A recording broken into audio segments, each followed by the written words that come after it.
About an hour ago, we had conversation with the United States team about possible security guarantees for Ukraine, and we are working on a framework document, and it must be strong enough to truly work. We believe this document should be approved by the United States Congress. This would mean real, solid, legally binding security guarantees for our country, and they must actually be implemented. A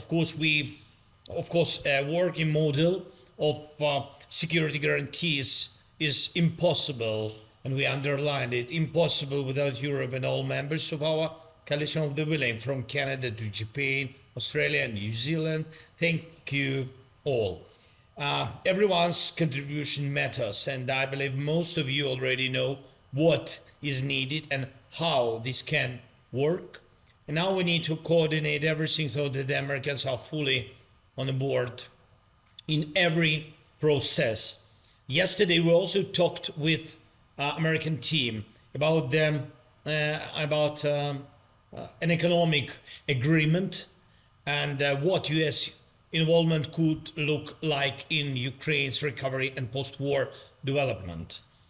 And if President Trump is speaking more about elections in Ukraine, I want to say this very openly. We can try to hold elections. Ukraine is not hiding from democracy, but to make elections possible, there must be a security component, and America can help with this the most.